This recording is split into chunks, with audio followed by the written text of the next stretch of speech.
Genèse chapitre 7.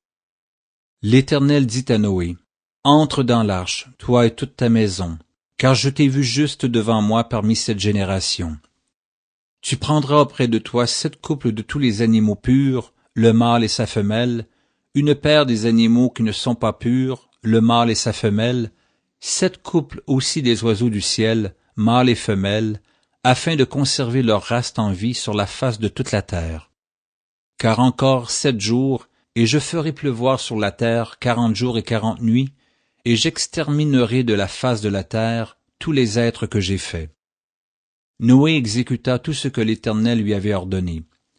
Noé avait 600 ans lorsque le déluge d'eau fut sur la terre.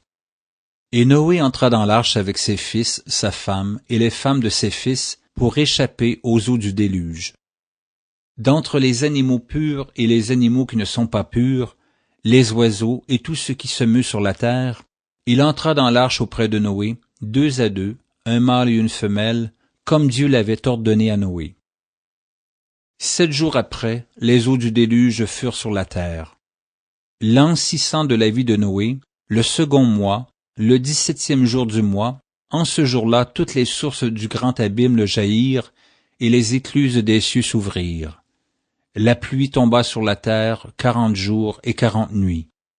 Ce même jour entrèrent dans l'arche Noé, Sem, Cham et Japheth, fils de Noé, la femme de Noé et les 3 femmes de ses fils avec eux. Eux et tous les animaux selon leur espèce, tout le bétail selon son espèce, tous les reptiles qui rampent sur la terre selon leur espèce, tous les oiseaux selon leur espèce, tous les petits oiseaux, tout ce qui a des ailes. Ils entrèrent dans l'arche auprès de Noé, 2 à 2, de toute chair ayant souffle de vie.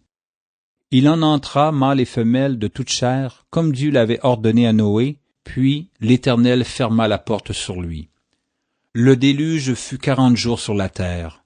Les eaux crurent et soulevèrent l'arche, et elle s'éleva au-dessus de la terre. Les eaux grossirent et s'accrurent beaucoup sur la terre, et l'arche flotta sur la surface des eaux.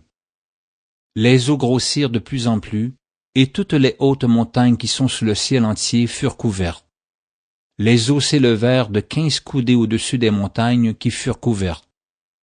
Tout ce qui se mouvait sur la terre périt, tant les oiseaux que le bétail et les animaux, tout ce qui rampait sur la terre et tous les hommes.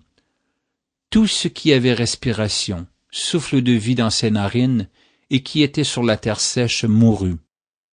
Tous les êtres qui étaient sur la face de la terre furent exterminés, depuis l'homme jusqu'au bétail, aux reptiles et aux oiseaux du ciel. Ils furent exterminés de la terre, il ne resta que Noé et ce qui était avec lui dans l'arche. Les eaux furent grosses sur la terre pendant 150 jours.